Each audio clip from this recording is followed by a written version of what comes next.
Ooh, that looks tasty. Get off your backsides! We got work to do.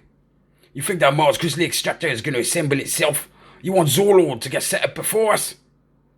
Get on with it! Welcome, folks. Today, the Hungry Gamer is back with another Kickstarter preview. And today, we are talking about Mining Colony, designed by Steve Finn from Dr. Finn's Games, with art by Marius Janisonis, and I do apologize if I said that name incorrectly. And before I go any further, I'd like to say thank you to Jonathan from the Hexy Beast YouTube channel for his help with today's voiceover introduction. Additionally, I do need to point out that this is just a prototype, so anything that you see here may change before the Kickstarter campaign and or before the production copies do arrive. So what Mining Colony is it is a polyomino placement game, and you're going to be placing these tiles here out in your colony, trying to fill up your colony here while at the same time collecting resources and certain sets that will allow you to build these various buildings. In addition to that, there is a bidding mechanic that you'll be doing every turn, because what is available to actually put into your colony will be randomized each turn. Now, if you are not interested in how this game is played and just want to jump ahead to my final thoughts, then you're going to want to go to the timestamp on the screen right now.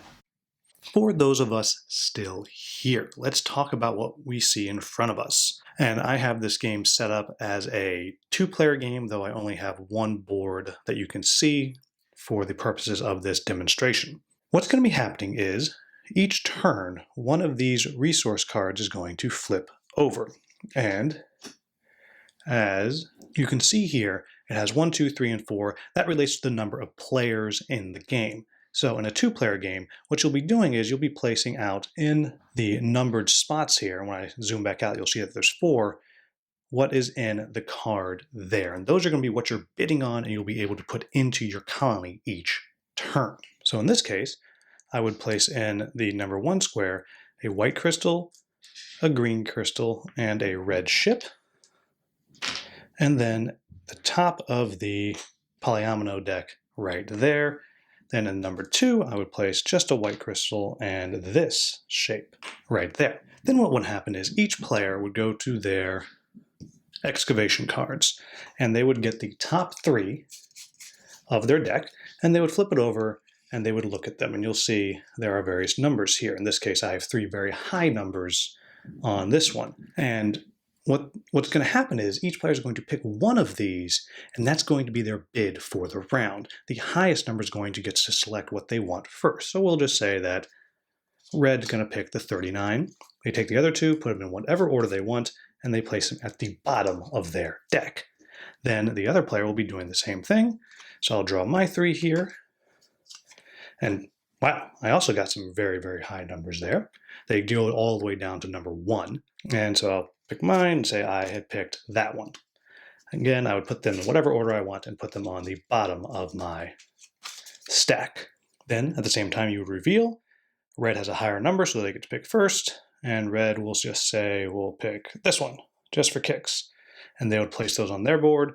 Then green would get to pick second, and they would get all of these here. Then these 2 cards would be discarded.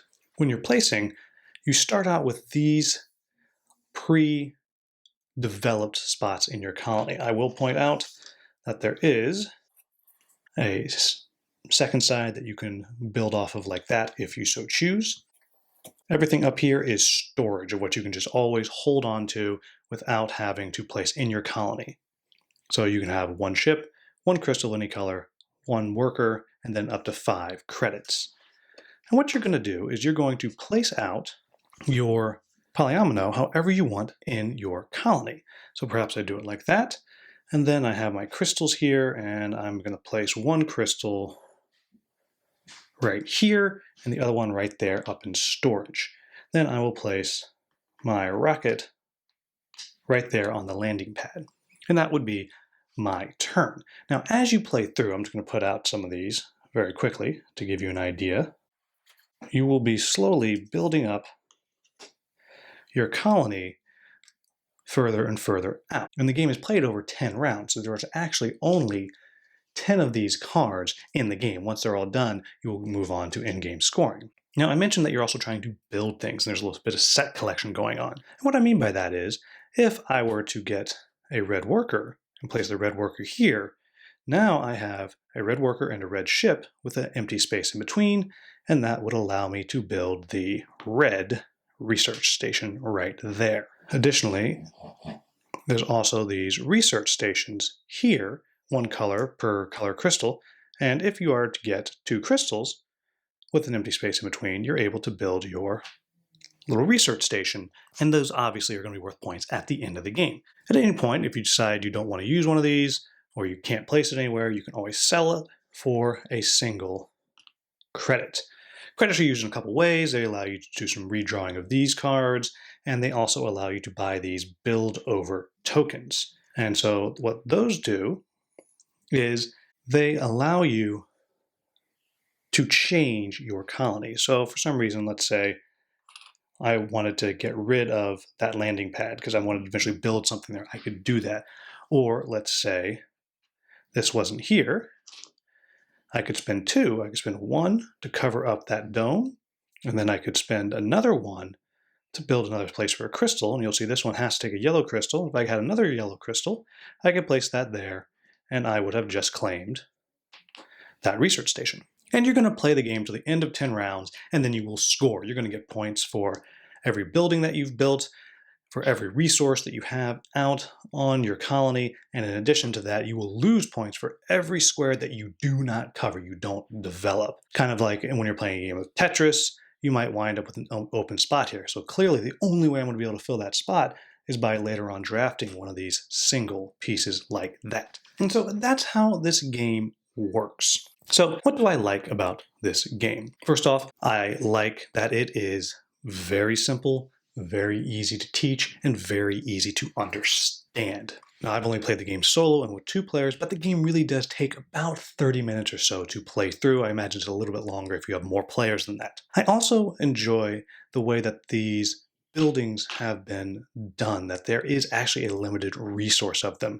Everyone cannot build every building, and so there is a little bit of a race to do that, to get those first, because you want those points. However, at the same time, you also are going to be losing points if you don't manage to fill your entire tableau here, and that can be quite a challenge because you're only, again, going to get 10 of these tiles, and you just might wind up unable to fill it if you don't draft the right thing, because you're not guaranteed with 10 tiles to get enough squares to cover everything, much less get them in the right pattern to do so. And so I think that is a very delightful puzzle, because there's 2 different things you're trying to balance. You're trying to balance getting the right tiles, and you're trying to balance get the resources out at the same time. Very, very cool. However, I think what I like the most about the way this game is put together, well, there's 2 things. One, I really like these build over tiles. I like that you can literally change the face of whatever it is that you have out here, which is probably also a necessity because that's really the only way that you could possibly fill it all up and get everything built. But the other thing that I really enjoy is this bidding system. It's just a lot of fun the way it works, because now you get to try to outthink your opponent. And there is nothing more satisfying than watching them blow a really high card trying to get something, and you made them think you won it, and really you had put out a 1 or something. So now they've blown their high card. Now, you're probably wondering, why does it matter? Because at the end of the game, you're going to have 2 of these cards left. And then you're going to add those 2 numbers together, and whoever has the higher number will get more points added to their final score. So there's even that little bit of balance there too, to keep you from just blowing all of your high cards as you go through the game. I also think that the solo mode is quite fun. I didn't talk about it, and it's more of a thing you're trying to fill your entire board and build all the buildings, but it works well. It really is a challenge, and it's quick, fast, and does give you the same vibe of these 2 puzzles that you're trying to figure out, and at the same time, you still actually do have to bid against the opponent, which again, I think is fun and well done. And then I'll say, I think it looks pretty cool on the table. Of course, I do have to throw out the caveat that you have to like orange. I mean, if you like orange, You are welcome. If you're not a fan of orange, well, then maybe this one's not your favorite looking game that's out there. So what are my quibbles about the game? And truth be told, I really only have one, and that is I wish that there were more of these cards. Because what I find is, and again, I've only played solo and two players, so I'm only dealing with these, is I find that it just feels a little bit repetitive as you go through. Can you actually count these cards? I certainly can't, though I suspect some people could, because there's only 10 and you can start to kind of have an idea of what the possibilities are that are coming up. And I wish that there was more of these to keep it a little more randomized for someone like myself that's for the most part only playing solo and two player, at least until this global pandemic is over and managed, and who knows how long that's going to be. So that's it, folks. I think if you are into kind of grid placement and you like the polyomino kind of puzzle that you have there, then I think this is a good, strong option. It's not heavy, it's not difficult to play, but it is difficult to perfect. And I think if one of the hangups you often have with Euro games is you don't really like that it's just all multiplayer solitaire, because a lot of Euro games can feel that way. This bidding mechanic really kind of takes that out of it. It really does make the game require you to pay attention to what your opponents are doing. So that little bit of player interaction really does go a long way, I think, in this game. And so that's it, folks. That is Mining Colony. As always, if I made any mistakes in the brief rules explanation, please let me know with the timestamp in the comments. I'll get that into the Klingon subtitles.